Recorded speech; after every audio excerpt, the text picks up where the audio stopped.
নমস্কার, সবাই কেমন আছেন? আশা করি সকলে ভালো আছেন। আমার নতুন একটা ব্লগে আপনাদের স্বাগত জানাই।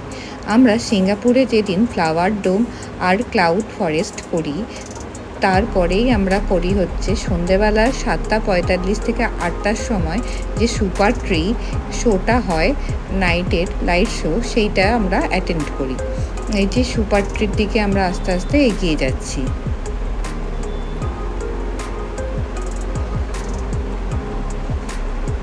সিঙ্গাপুরের আকাশ দেখুন সবসময় কেমন পরিষ্কার থাকে, কিন্তু মাঝে মাঝে যদিও বৃষ্টি নামে, তারপরেই আবার তো ঝলমলে রোদ ঝলমলে আকাশ, সে তো আমি আপনাদের আগেও বলেছি। 7:45 থেকে শো হলে কী হবে, তার অনেক আগে থেকেই লোকজন ভর্তি থাকে, কারণ সবাই ওই যখন ফ্লাওয়ার ডোম মানে গার্ডেন বাই দ্য বেতে আসে, ফ্লাওয়ার ডোম ক্লাউড ফরেস্ট করেই এটার জন্য অপেক্ষা করে। সন্ধ্যা হওয়ার সাথে সাথে দেখুন আলোগুলো জ্বলতে শুরু করেছে। এটাই হলো সুপার ট্রি গ্রোভ।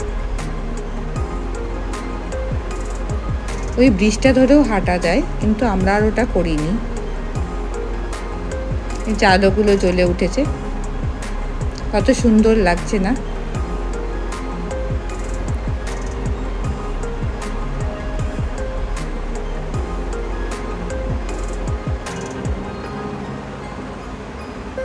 লাইটিং শোতে আপনাদের আওয়াজটা একবার শোনাই। বিভিন্ন শব্দের সাথে সাথে এরকমভাবে আলো জ্বলে ওঠে, যা দেখতে অসাধারণ সুন্দর লাগে। এক একটা রঙের কালারের হচ্ছে, আর এক একটা শব্দ চেঞ্জ হয় সাথে সাথে। এটাই হলো super tree Grove light show, যেটা দুটো টাইমে হয়, 7:45 থেকে 8টা 15 মিনিট, আবার রাত 8:45 থেকে 9টা অবধি।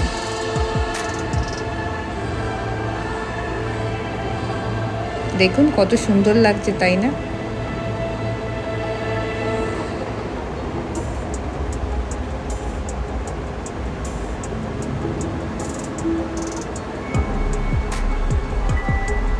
সারাদিন ক্লান্ত হয়ে ফ্লাওয়ার ডোম ক্লাউড ফরেস্ট দেখার পরে এই শোটা দেখে আমরা হোটেলের দিকে এগিয়ে যাই।